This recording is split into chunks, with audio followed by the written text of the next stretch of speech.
Marcus Holloway stood at his kitchen window, coffee mug suspended halfway to his lips as he watched the shiny white Range Rover reverse into his driveway with practiced precision.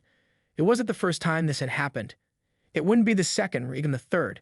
But Marcus had decided it would absolutely be the last. "Unbelievable," he muttered, setting down his mug with enough force to send coffee sloshing over the rim. The digital clock on his microwave blinked 7:42 a.m. He was already running late for work, and now this. Again. The woman, whom Marcus had mentally dubbed Karen weeks ago, stepped out of her vehicle wearing designer yoga pants and an expression that suggested the world had been created specifically for her convenience. Without so much as a glance toward his house, she locked her car with a casual beep-beep of the key fob and strode across the street to the trendy cafe that had opened 3 months ago. The cafe that had its own parking lot. A parking lot that filled up quickly, sure, but one that existed nonetheless. Marcus watched as she breezed past the customer parking only sign and disappeared inside. He knew the routine by heart now. She would order some complicated variation of a latte, find a seat by the window, and spend the next 2 hours typing furiously on her MacBook. 2 hours during which his driveway, his private property, would remain blocked. His phone buzzed with a text from his boss. "Conference call starts in 20. You joining us today?" Marcus ran his hands through his dark curls, frustration mounting. He needed to leave now, but Karen's Range Rover was blocking him in.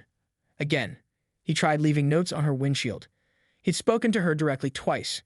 He even contacted the cafe owner, who had apologized profusely but explained there wasn't much they could do if people parked on the street or in nearby driveways. "It's not the street," Marcus had explained through gritted teeth. "It's my driveway." The first time, Karen had feigned confusion. "Oh, I thought this was public parking for the cafe. So sorry." The second time, the pretense had dropped. "It's just for a couple of hours," she said with a dismissive wave. "You weren't using it anyway." But today was different. Today, Marcus had a flight to catch.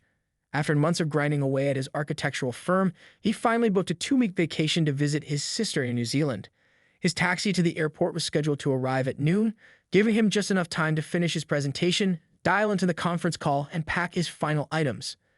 As he stared at the gleaming white obstacle in his driveway, something shifted inside Marcus. The accumulated weight of every inconsiderate act, every entitled assumption, every boundary crossed without consequence crashed down on him at once. He had asked nicely. He had been reasonable. He had followed the socially accepted protocols for conflict resolution. And none of it had mattered. His eyes drifted to the stack of bricks in his side yard, leftover materials from the garden wall he'd been building on weekends. Beside them sat bags of quick-setting concrete mix, a wheelbarrow, and various masonry tools. A plan began to form in his mind, equal parts absurd and satisfying. Marcus picked up his phone and made 3 calls.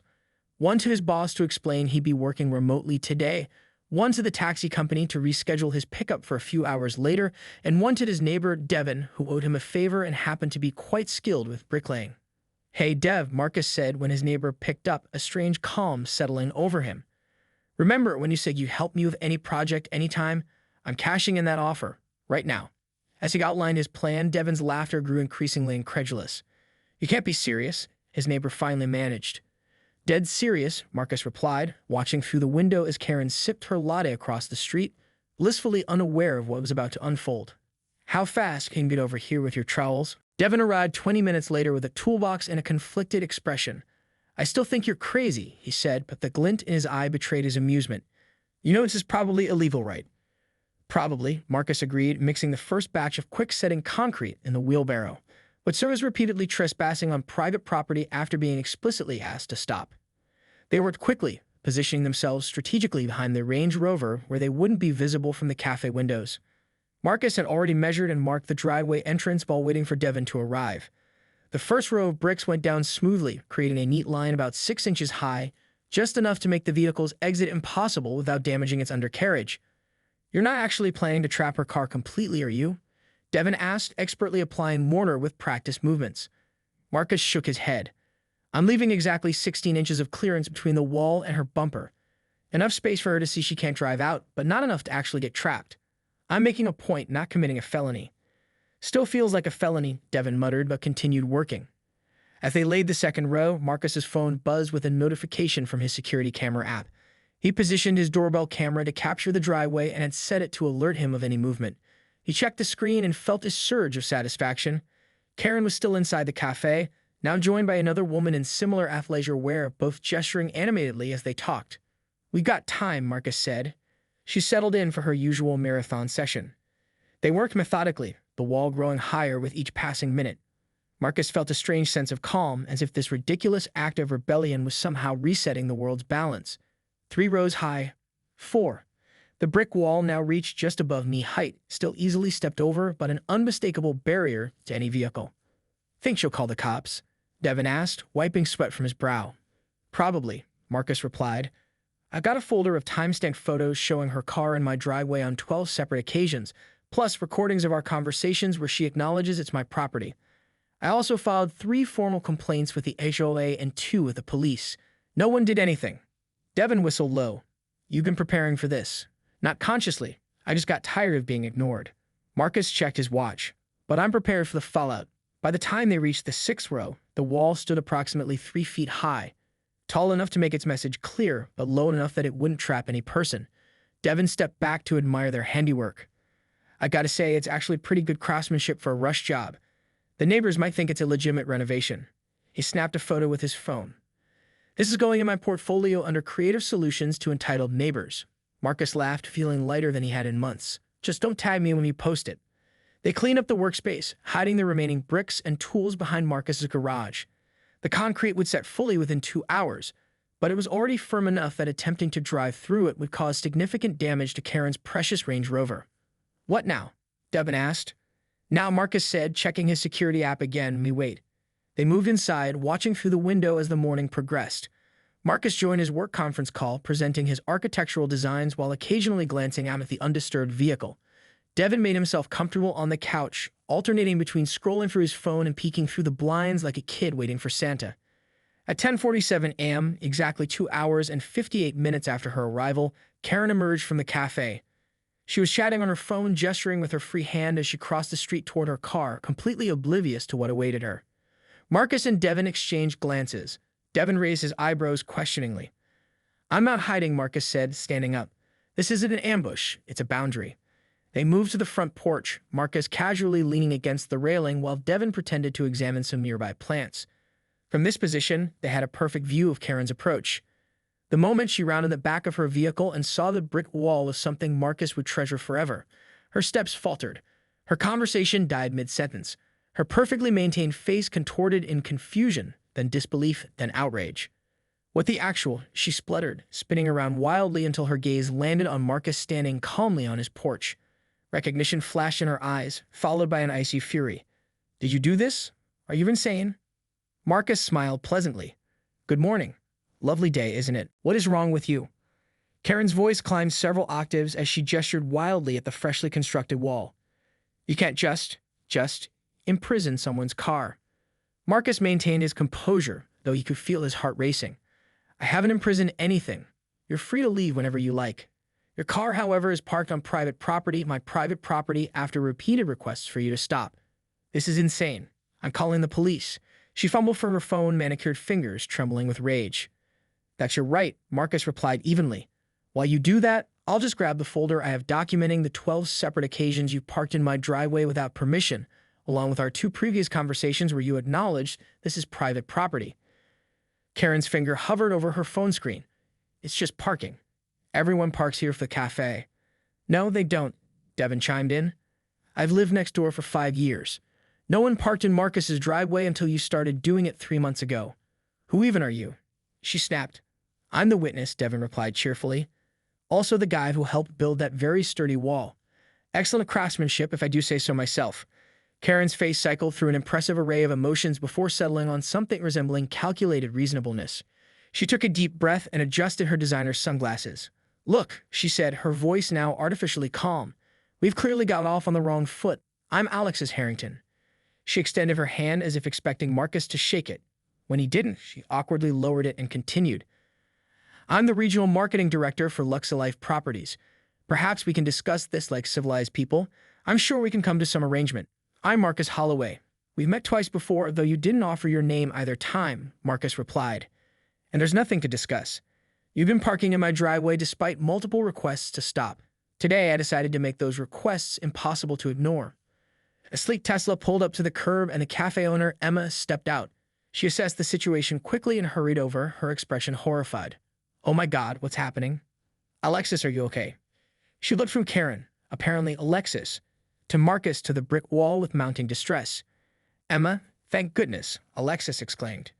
This person has barricaded my car. Call the police." Emma turned to Marcus with wide eyes. "Mr. Holloway, what's going on?" "You know each other," Alexis demanded, looking betrayed. "Marcus is a regular," Emma explained. "He comes in for coffee every morning before work." "And I've mentioned to you several times that your customers keep parking in my driveway," Marcus added. "Specifically, this customer." Emma winced. "I remember.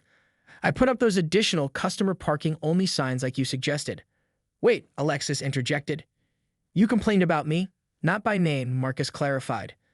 "Just about the white Range Rover that keeps blocking my driveway." Emma sighed heavily. "Alexis, I've told all our regulars not to park in the neighbors' driveways. We've had complaints.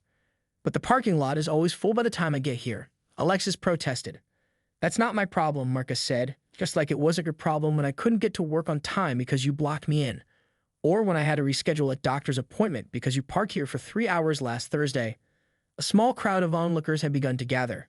Some were cafe patrons who'd noticed the commotion. Others were neighbors who'd been drawn out by the raised voices. Among them, Marcus spotted Mrs. Patel from across the street filming discreetly with her phone. She gave him a subtle thumbs up when their eyes met. Alexis noticed the growing audience and visibly recalibrated her approach. Her voice dropped to an urgent whisper. "Look, I understand you're upset. Let's just handle this privately. What will it take to remove this wall right now? Name your price." Marcus checked his watch. His rescheduled taxi would arrive in just over an hour. "The concrete needs at least another hour to set properly," he said. "Disturbing it now would compromise the structural integrity." "You can't be serious," Alexis hissed. "He's very serious about structural integrity," Devin added. "He's an architect." Emma stepped between them, hands raised placatingly. "Oh, let's all take a breath. Alexis, I think you should probably call a rideshare to get where you need to go today. We can figure out the car situation later." "Later?" Alex's composure finally cracked. "I have meetings. I have appointments. I can't just leave my $60,000 vehicle trapped in some lunatic's driveway." "I'm not a lunatic," Marcus corrected calmly. "I'm just a person whose property rights you've repeatedly violated. And speaking of later," he checked his watch again. "I'll be leaving for the airport in about an hour. I'm going to New Zealand for 2 weeks." The color drained from Alexis's face. 2 weeks? What about my car? "What about my driveway?" Marcus countered. "The wall is on my property. The car is on my property without permission. You're free to remove either or both while I'm gone, but I suggest consulting with legal counsel before you make any decisions that might constitute property damage or trespassing." Again, "This is extortion," Alexis sputtered. "No, it's not," came a new voice. They all turned to see a uniformed police officer approaching, notepad in hand. "But it's quite a situation you've got here." "Officer Chen," Marcus greeted him with a nod. "Thanks for coming so quickly." "You called the police?" Alexis demanded incredulously. "I did," Marcus confirmed. "Right after we finished the wall. When you commit to a bit, you commit all the way." Officer Chen surveyed the scene with the weary expression of someone who'd seen it all and wasn't particularly impressed by this latest installment of human drama. "So who wants to explain what's happening here?" Officer Chen sat at Marcus's kitchen table, reviewing the folder of evidence while occasionally glancing out the window at the brick wall and the trapped Range Rover. Alexis paced on the front lawn, alternating between frantic phone calls and shooting venomous glares toward the house. "So let me get this straight," Officer Chen said, closing the folder. "You documented 12 separate incidents of unauthorized parking, filed 3 complaints with your HOA, made 2 police reports, one of which I responded to myself last month, and directly asked Ms. Harrington to stop parking in your driveway on 2 separate occasions." Marcus nodded. "That's right. And your response was to build a brick wall behind her vehicle." It wasn't a question, but Officer Chen's raised eyebrows suggested he wanted confirmation anyway. "A temporary brick wall," Marcus clarified, "on my own property. That doesn't actually prevent her from leaving, just her car." Officer Chen rubbed his temples. "Mr. Holloway, while I sympathize with your frustration, this is not how we typically advise citizens to handle property disputes." "I understand that," Marcus replied. "But with all due respect, officer, following the advised procedures hasn't resolved the situation. What would you suggest as an alternative? Should I have her car towed? That seems more destructive and potentially damaging to her vehicle." The officer sighed. "Technically, yes, you would have been within your rights to have an unauthorized vehicle towed from your property.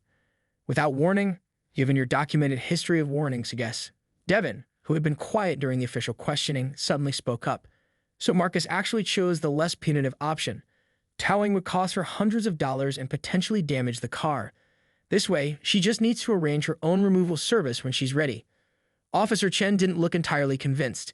It's still an unusual approach to conflict resolution. I'd call it creative problem solving, Marcus countered. But I understand if you need to cite me for something. I'm prepared to accept the consequences. The officer tapped his pen against his notepad thoughtfully. That's the thing, Mr. Holloway. I'm not entirely sure what to cite you for. You built a structure on your own property. You didn't damage her vehicle. You're not preventing her from leaving personally, just her car, which she parked without permission on private property after multiple warnings. A knock at the door interrupted them. Emma stood on the porch, holding a tray with 4 coffee cups. I thought everyone might need this, she said hesitantly. Can I come in? I might have a solution. Officer Chen nodded and Emma set the tray on the table. I've been talking with Alexis, she began, and I feel partly responsible for this situation. When I opened the cafe, I should have been more proactive about parking issues. Several neighbors have complained, not just Marcus. That's true, Officer Chen confirmed. We got multiple calls about parking around your establishment. Emma nodded. I know. That's why I've been in talks with the owner of the vacant lot 2 doors down. I was going to announce it next week when the paperwork was finalized, but we're converting it into additional cafe parking. It should add 15 more spaces. That's great news, Marcus said, but it doesn't exactly solve today's problem. No, but this might, Emma continued. Alexis is one of my highest profile customers. She often brings clients to the cafe, and she's mentioned our place in several lifestyle magazine features.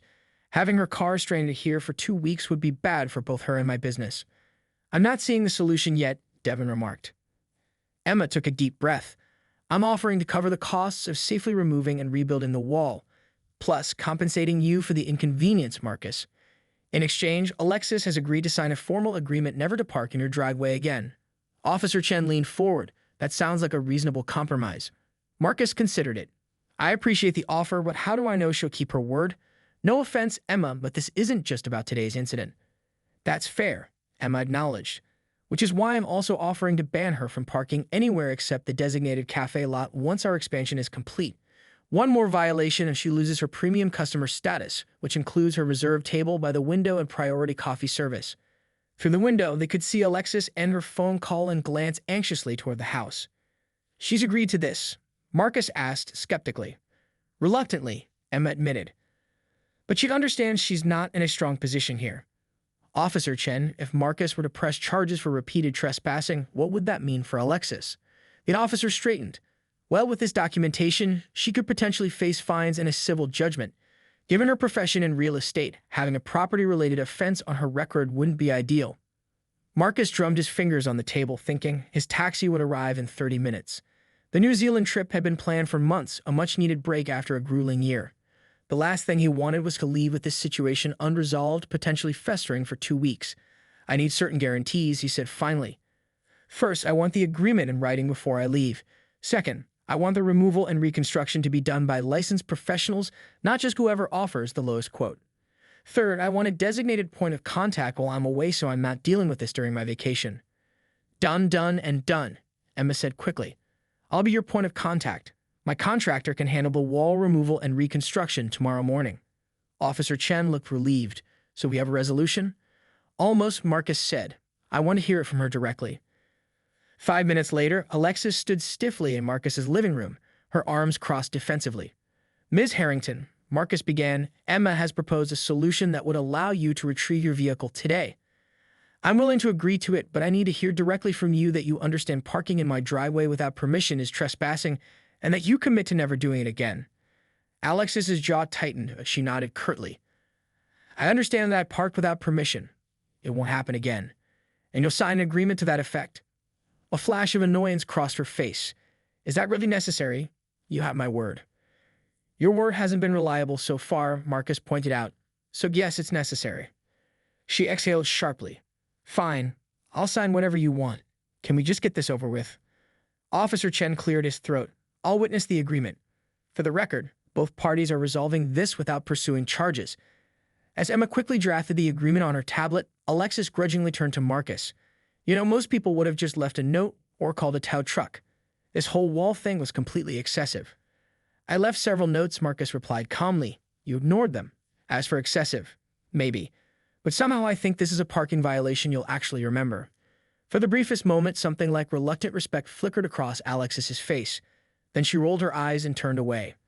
30 minutes later, with the agreement signed and Officer Chen preparing to leave, Marcus's taxi pulled up outside. "Perfect timing," he said, grabbing his suitcase from the hallway. "Devin, you have my spare key and the contact information for Emma and the contractor?" "All set," Devin confirmed. "Go enjoy your vacation. I'll make sure everything gets sorted here." As Marcus climbed into the taxi, he caught a final glimpse of his driveway, the brick wall still standing, the white Range Rover still trapped, and Alexis still fuming as she arranged for a rideshare on her phone. "Where to?" the taxi driver asked. "The airport," Marcus replied, feeling the weight of months of frustration finally lifting from his shoulders. "I'm going as far away from here as possible." The driver glanced in the rearview mirror at the scene behind them. "That's quite a situation you're leaving behind." Marcus smiled, leaning back in his seat. "You have no idea."